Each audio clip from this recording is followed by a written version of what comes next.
check this out. This tree that fell actually took out this entire power line here and is now laying across the whole road. I just grabbed Mr. Scott. You just gave a very passionate speech to all your supporters here tonight at Copper Grill. How are you feeling in this moment?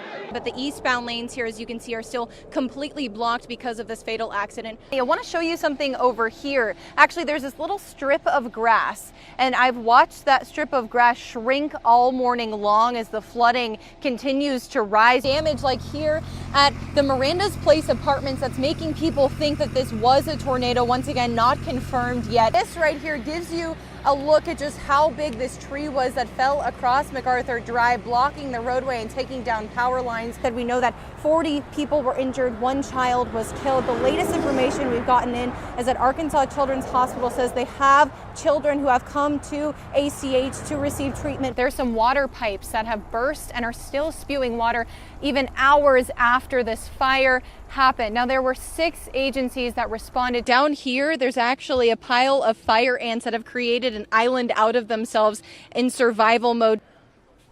Oh, barely even. Another one. Come on. There we go. That's a good one. It's even got a warranty for 1.5 inch hail. Hit it harder.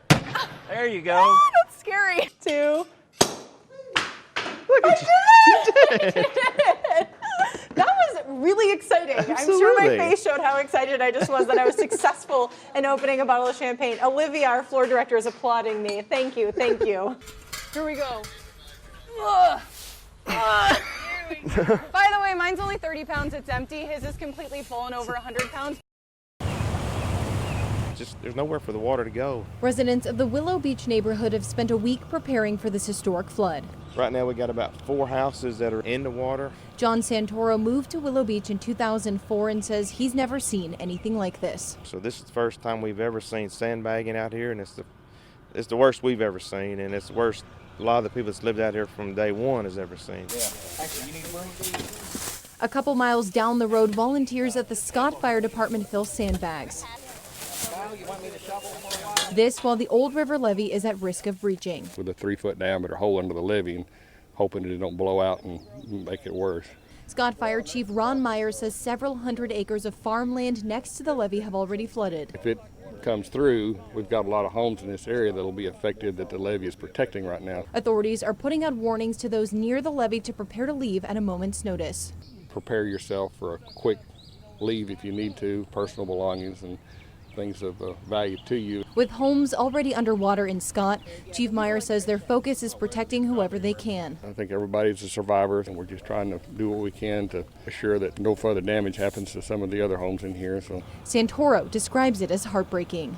It brings you to tears many times because it's just, this is their livelihood. Today, people around the globe are celebrating World Down Syndrome Day. It's celebrated on March 21st for a very specific reason. That's because it's the 21st day of the 3rd month to signify the triplication of the 21st chromosome, which causes Down syndrome. So 3/21 or March 21st. Now, a family here in Little Rock is advocating for our Kansas with Down syndrome at the state capitol. Al is a lot of fun. He loves music, he loves singing, but he loves school. Al Hunt is a freshman in high school. Math, science, skills, history class.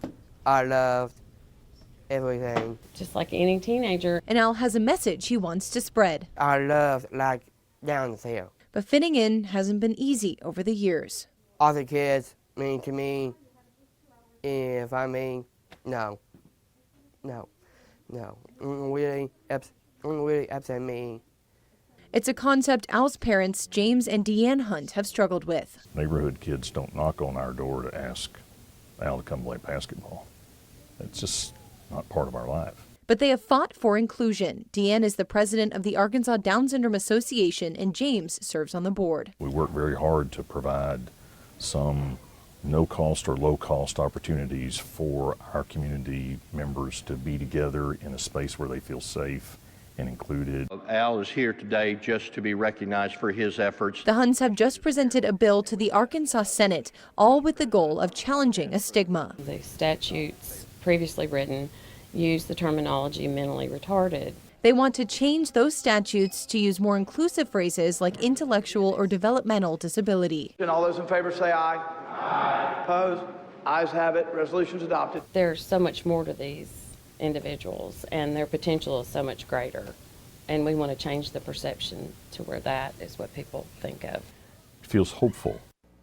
And you heard the Arkansas Senate adopted Al's resolution. So how exciting for the Hunt family and everyone here that knows and loves people with Down syndrome. If we take a look over my shoulder here, you can see there are dozens of boats out on the lake. Those are people that came as spectators to watch as officials pulled the boat from Table Rock Lake. Now that whole process went smoother than expected, and officials got it out in a shorter amount of time than they originally anticipated. But now they turn to the investigation to try and figure out exactly what happened. Crews got the go-ahead to begin the process of lifting the boat from where it sat 80 feet down at the bottom of the lake.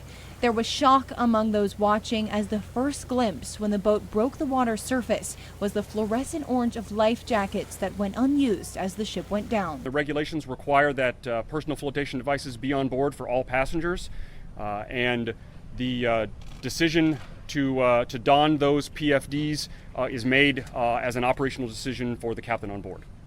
And video you will only see here on Channel 7. When the boat was pulled to shore, it appears the life jackets are latched to the roof of the boat.